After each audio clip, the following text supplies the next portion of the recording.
The film begins in San Francisco in 1981. Chris Gardner, the protagonist, sells a medical device called the Portable Bone Density Scanner for a living. Each day he drops his son, Christopher, off at a low-cost daycare in Chinatown. Outside of the daycare, Chris asks the janitor when he plans to remove the profanity written on the wall. When is somebody going to clean this off? He points out that there's a misspelling in the word happiness on the daycare's motto. It's an I in happiness. There's no Y in happiness, it's an I. While waiting for a bus, Chris is approached by a homeless man who asks about the device he's holding, mistakenly believing it to be a time machine. It's a time machine, isn't it? It seems like a time machine. Afterwards, Chris visits various hospitals that might need the medical device he's selling. Because of this, he asks his wife Linda to pick up their son from daycare, even though she's working a double shift. So I gotta get Christopher home, feed him, bathe him, get him in bed, and be back here by 7. He needs to sell at least 2 devices per month to make ends meet. But most hospitals find the scanner expensive and unnecessary. It's unnecessary and expensive. So he hasn't made a sale in a while. Always in a hurry, Chris parks his car directly in front of hospitals. Unable to pay off his parking tickets, his car is eventually towed away. That evening, while having dinner, Chris notices a Rubik's Cube, which is still a new toy at that time. It's a gift for Christopher. From who? Cynthia from work. It's for adults. Chris can't use it. She didn't know. Linda asks if he has paid their taxes yet, and Chris says he needs to file another extension. This frustrates Linda before she heads back to work. After she leaves, Chris tries to solve the Rubik's Cube, but finds it quite challenging. The following day, while walking down the street, Chris notices a businessman in a red Ferrari, a genuine Ferrari this time. He asks the man what he does for a living, and the man replies that he's a stockbroker. Chris assumes that the job requires a high level of education, but the man explains that success as a stockbroker mostly depends on one's math and social skills. Hey, I'm going to let you hang on to my car for the weekend, but I need it back for Monday. Feed the meter. After this brief exchange, Chris looks around and sees how happy everyone seems to be. He wonders why he can't be like that and constantly thinks about it. The next morning, Chris tells Linda that he plans to be home by 6 because he's applying for a job as a stockbroker. Linda finds the idea ridiculous, which Chris resents. What job? Stockbroker. Stockbroker. Yeah. Not an astronaut? They argue, and Linda reminds him that they have 2 months' worth of rent to pay. She insists that he should sell all of his remaining medical devices and leave that business behind. This is what I'm trying to do for my family, for you and for Christopher. Chris heads to a brokerage firm to apply, but leaves his medical device with a street performer because he doesn't want to go inside carrying it. He gives her $1, promising to give her more when he returns. He warns the girl that she can't sell it anyway if she decides to steal the device. I can't even sell it, and it's my job. Inside, he meets an HR representative from a satellite office. The representative explains that they receive a large number of applications. He only assists people in filling out the applications, and then he sends them to Jay Twistle in the main office, who handles this matter. While talking to the HR, Chris notices the street performer running away with his device, prompting Chris to quickly leave. He grabs the application form and dashes out in pursuit. But despite a long chase, Hey! Don't move! Don't move! the street performer escapes on a train. That night, Chris returns home with the application form but can't sleep, berating himself for losing the expensive medical device. The next morning, during breakfast, he watches the news about the Rubik's Cube, which reports that a math professor solved it in 30 minutes. As she leaves for work, Linda asks Chris to return without the device. Chris promises Linda that he will sell it so she won't have to see it anymore. On their way to daycare, father and son discuss the misspelling of the word happiness in the daycare's motto. It's written as PPY, but it's supposed to be an I in happiness. Is fuck spelled right? Yeah, that's spelled right, but that's not part of the motto, so you're not supposed to learn that. That's an adult word. Chris learns from his son that they watch TV series in the daycare instead of having lessons, which annoys him to the point where he reprimands a nanny, saying, He says he's been watching TV. Oh, little TV for history. Love Boat? For history, Navy. That's not the Navy. I mean, he could watch television at home. However, she tells him that he can go and pay more at another daycare. Moreover, she points out that he's often late with his payments, so he has no right to complain. Can you at least put the dog upstairs in your room or something?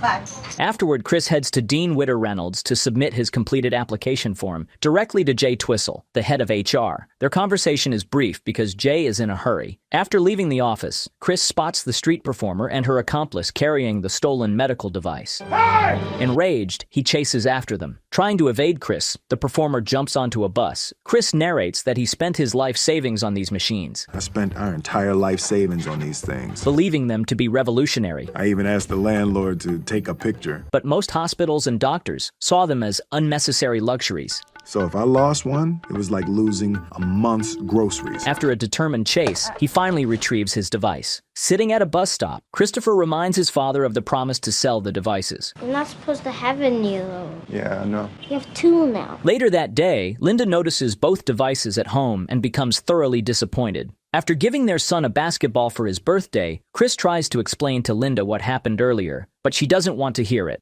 Chris promises that everything will be fine, but Linda no longer believes him. In the next scene, Chris catches Jay while he's hailing a taxi and reminds him about the application form he submitted a month ago. Jay tries to excuse himself, saying he has somewhere to be. Sensing an opportunity, Chris lies, claiming he's headed to the same destination, and offers to share a ride. Jay reluctantly agrees, and they both get into the taxi. Inside the cab, Chris talks about his skills and personality, but Jay is too focused on solving a Rubik's Cube to listen. Chris notices and offers to solve the cube to catch Jay's attention. No, I'm pretty sure I can do it. No, you can't.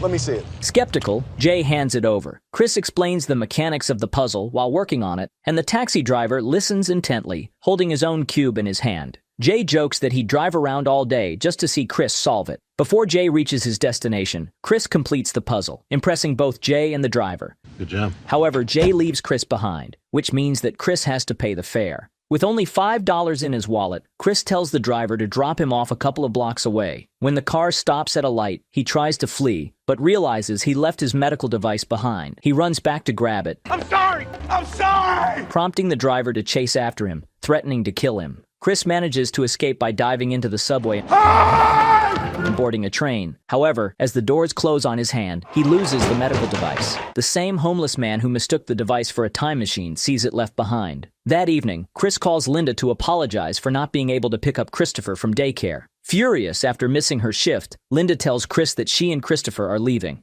Sure enough, when Chris gets home, he finds his wife and son gone. At that moment, he receives a call from Jay, who tells him to write down his secretary's number so they can talk the day after tomorrow. With all of Linda's belongings gone, Chris can't find a pen and has to memorize the number. 0256. Yeah, extension 4796. Yes, sir. 415-864-0256. Okay, bye. All right, yes. Thank you very much. We'll see you soon. He rushes to a nearby store to write it down, but a friend approaches, talking about a recent football game. 119, 120. Double overtime. Blam! Put 'em out there. Wayne. Can't talk to you about numbers right now. What's your problem with numbers? Chris struggles to remember the number while listening to his friend, talking about scores. And you owe me money. You owe me $14. I'm gonna get that to you. I need my money. 14's a number. The following day, Chris catches up with Linda, who has just dropped Christopher off at daycare. Leave me alone. Never take my son away from me again. After Linda says she's no longer happy, Chris allows her to leave, but insists that she can't take their son. That day, Chris returns to the daycare earlier than usual and picks up Christopher before Linda arrives. He takes his son home. That night, the landlord asks Chris for the rent, but Chris promises to pay later. The landlord suggests moving to a nearby motel, which is half the cost of the apartment. He demands that Chris leave by the next morning since painters are coming. Chris pleads with the landlord to let him stay longer and offers to paint the apartment himself. I gotta have some more time. I got my son up in here. The landlord agrees, giving Chris one more week as long as he paints the rooms. The next day, while painting the walls, Chris hears a knock on the door. He opens it to find two policemen who instruct him to accompany them to the station. Chris pays his parking ticket at the police station, but the officer tells him it will be verified at 9:30 a.m. We verify at 9:30 tomorrow morning. Yeah, you gotta stay until this thing clears. I can't spend the night here. I have to pick up my son. I have a job interview at Dean Witter at 10:15 tomorrow morning. I cannot stay 9:30 here. tomorrow morning. What am I supposed to do with my son? Maybe we can go and have social services pick him up. With no other option, Chris calls Linda to look after Christopher while he's gone. Linda agrees but says she'll return Christopher late. As a result, Chris spends the night at the station.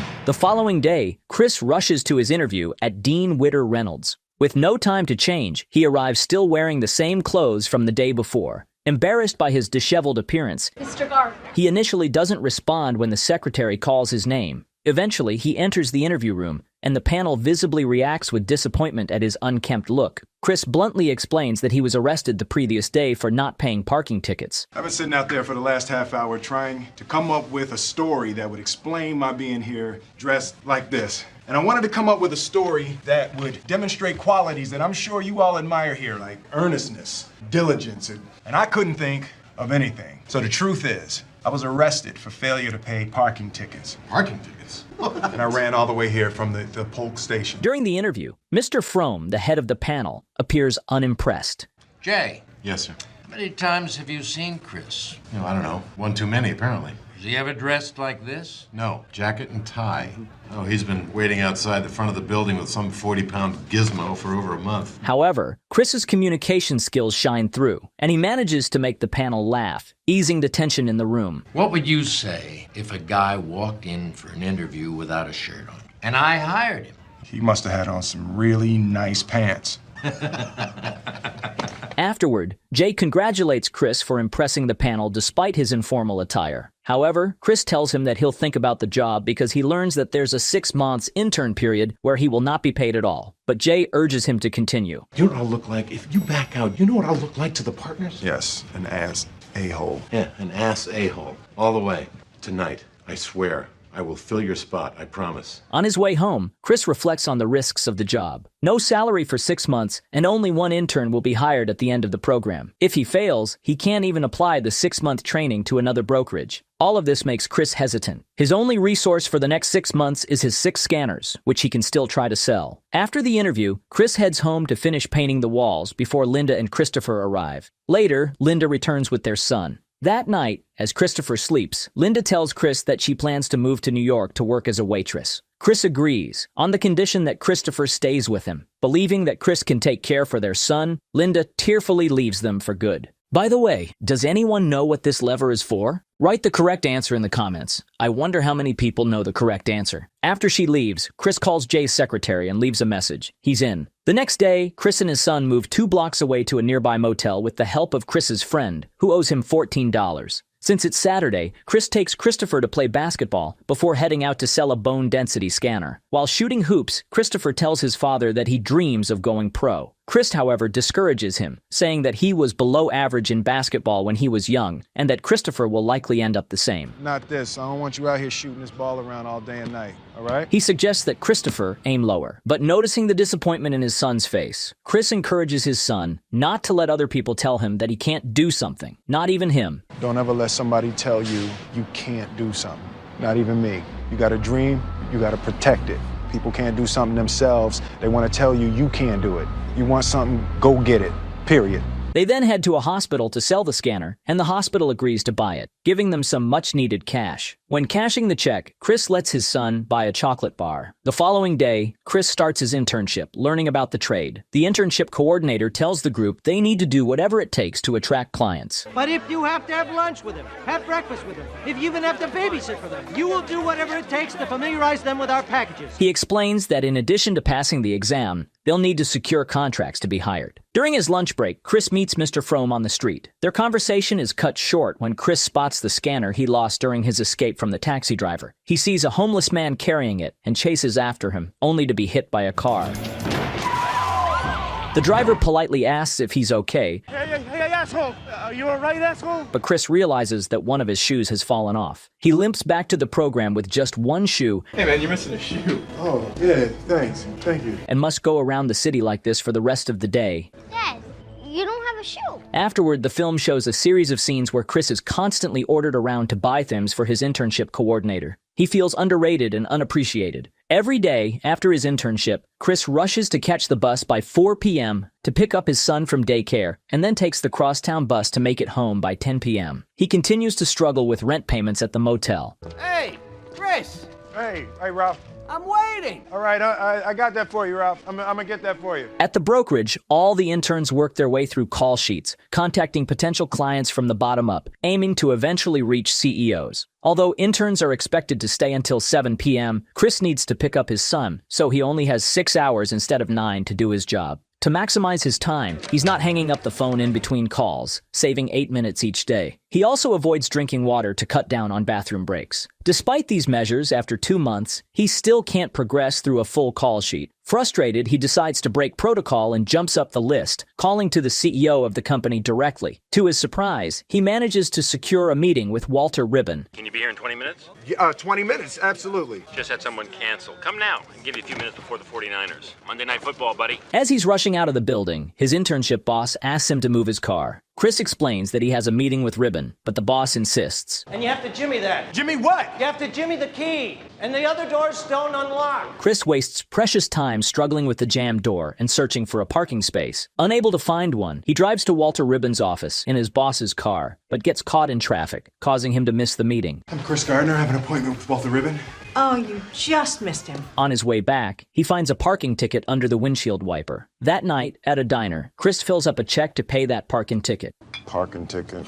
We don't have a car anymore. He tells his son to assist him at a business meeting this weekend. Christopher initially refuses, but his father convinces him to come by, saying that they might possibly go to a football game. In fact, he hopes that Mr. Ribbon will invite them to a game. Possibly. The following morning, as they head to Walter Ribbon's house, Christopher asks when they will be going to the football game. I said possibly we're going to the game. Do you know what possibly means? Like probably? No, probably means there's a good chance that we're going. Possibly means we might not. I know what it means. What does it mean? It means that we're not going to the game. How did you get so smart? You're smart. He then knocks on Mr. Ribbon's door. Chris thanks him for the opportunity the previous day, despite missing it, and claims they were visiting a close friend in the neighborhood. He also lies about their plans to attend the football game, and his strategy works. Mr. Ribbon invites the father and son to join them in the box seats. Hey, you guys want to come with us? We're going now. Come with us. Where are your seats? We have upper deck. We got a box. Come on. You want to sit in the box? No. Well, it's not actually a box. It's private section. It's more comfortable. You want to go? Okay. To appear like a successful manager, Chris hides the fact that he doesn't even own a car. Hey, why don't you just put that in your car? Sure. We don't have a car. Ah! Oh my God. What happened? I think I got stung by a bee. During the game, Mr. Ribbon admits he likes Chris, but says there's no chance he'll accept his offer. Come on, relax. Enjoy the game. Nevertheless, Chris and his son enjoy the game from the box, and Chris gets to network with Mr. Ribbon and his business companions. After 4 months, Chris has sold all his scanners, giving him just enough money to make it through his internship. However, this progress is abruptly halted when the IRS seizes his bank account for unpaid taxes, leaving him broke. Chris, don't jerk me around, okay, Chris? I'm not jerking you around, Ralph, all right? I'm gonna get it. Desperate for some cash, Chris asks his friend for the money he's owed, but his friend believes the debt was already settled when he drove Chris and Christopher to the motel. You drove me 2 blocks, Wayne. That's 200 yards. Frustrated, Chris argues with him until the friend slams the door in his face. Get my money! All over me for $14. Get my money, Wayne! Later that day, while watching his son play at a playground, Chris spots the medical device he lost on the subway. He catches the homeless man carrying it and finally retrieves the scanner. However, the homeless man starts shouting that he needs the time machine to go back in time to see Jimi Hendrix burn his guitar. Bring back my time machine! Bring my time machine back! Chris and Christopher rush to sell the device, only to discover it's broken, though the hospital promises to pay once it's fixed. Chris, just come back when it's working. No, I have to fix it now. No. Chris is distraught. That night, they return to the motel, only to find their belongings outside the room. Chris tries to open the door but discovers the lock has been changed. Exhausted, Christopher begins to cry, begging his father to let them in. Open the door! Did you hear what I said? Let's go. Open the door! Stop it! Desperate for a place to stay, Chris seeks help from the friend who owes him money. Wayne! Wayne! But Wayne won't even open the door. With no other options, Chris and his son are forced to move again despite their exhaustion. They end up in a train station where Christopher points out that the device isn't really a time machine, as the homeless man had claimed. To lift his son's spirits, Chris pretends it is. Yes, it is. He presses the button and acts as if they're transported back to the time of dinosaurs, inviting Christopher to join the fantasy. Chris tells his son they need to hide in a cave from the dinosaurs. A cave. We gotta find a cave. Come on. They move to the bathroom, playing along with the game, and stay there for the night. While his son sleeps, Chris quietly cries, feeling the weight of this low point in his life. He covers Christopher's ears when people pound on the door. The next day, Chris heads to work with his suitcase. Jane notices and asks where he's headed, prompting Chris to make up a story about going to Sacramento to play golf with potential clients. Awesome. Hey, let him win around. In the next scene, Chris and Christopher try to find shelter at a homeless center, but are turned away because it's only for women and children. Now, he can stay here, but you have to find someplace else to go. We gotta stay together. A staff member directs them to another shelter a few blocks away, and they rush to make it by the 5 p.m. cutoff. After waiting in line, they're almost denied a spot because the shelter is nearly full. Luckily, they secure a room after security finds that the person in front of them tried to cheat his way to the front of the line. Inside the homeless shelter, Chris tucks in his son and then tries to fix the broken scanner. He finds broken parts in it. The man reads his books under streetlights since the electricity is turned off at night. The daily routine of lining up at the homeless shelter becomes part of Chris and Christopher's life. Dad, why don't you leave it? We can't. We're gonna have a different room later. So Chris brings his suitcase to work every day and tells everyone different stories about why he's carrying it. He learns how to finish his conversation with clients quickly because he and his son have to get in line early to the homeless shelter. One day, Chris and his son attend a mass at the homeless shelter. After, Chris studies for the next day's internship exam. The following day, Chris finishes his exam quickly to join the shelter line in time. On his way out, Mr. Frome, just stepping out of a taxi, asks Chris to lend him some money since he forgot his wallet at the office. Despite his limited funds, Chris gives him $5. Unfortunately, he and Christopher are late to the shelter that night and must find another place to stay. To earn money, Chris donates blood and uses the payment to buy the part needed to fix his device. What's that? To repair the light. Can I see it? Yeah, sure. Just don't break it. Unless you want to sleep in the room with me for the rest of your life. I don't mind. Yeah, you will. At the shelter the next day, Christopher asks Chris if Linda left because of him. Chris tells his son to never ever think something like that. He reassures Christopher that he has nothing to do with her leaving them. Christopher tells his father, Oh, good Papa. After tucking his son in, Chris successfully repairs the medical scanner. The following day, he manages to sell the device, earning enough money to last them 4 more weeks. He excitedly tells Christopher that they'll be staying at a hotel that night. A hotel? But just for the night. You can go back to the cave if you like. No, thank you. Ever? I hope not. They spend the night in a decent hotel, enjoying the comfort of a TV. The next morning, Chris and his son escape the harsh atmosphere of the city by going to the beach. Over time, Chris secures contracts with several of Mr. Ribbon's friends he met at the football game. In the next scene, Jay congratulates Chris on his final day in the internship program while they're in the bathroom. He commends Chris for securing many clients and tells him that, regardless of what happens next, he did a fantastic job. The message feels like a farewell speech, which makes Chris even more nervous. Later, Chris is called in by his internship coordinator, who leads him to Mr. Frome. Noticing Chris is wearing a new shirt, Mr. Frome comments on it. Chris tells him that it's because he's on his last day as an intern. Mr. Frome replies that he hopes Chris will wear it again tomorrow, because tomorrow will be his first day as a full-time employee. Was it as easy as it looked? No, sir. No, sir, it wasn't. Chris can't hold back tears and thanks the panel. Mr. Frome returns the $5 he had borrowed from Chris. Afterward, Chris walks out of the building, narrating that this part of his life is called happiness. He heads directly to the daycare to pick up his son and embraces him tightly. The film then reveals that Chris established his investment firm, Gardner Rich, in 1987. The film concludes with Chris and his son walking together, joking and enjoying each other's company as the real Chris Gardner walks past them. An epilogue reveals that Chris eventually secured a multi-million-dollar deal in 2006. If you enjoyed the video, please subscribe to my channel. I have prepared for you a documentary about the career of Will Smith. You can watch it by clicking on this picture. Thank you for watching. See you soon.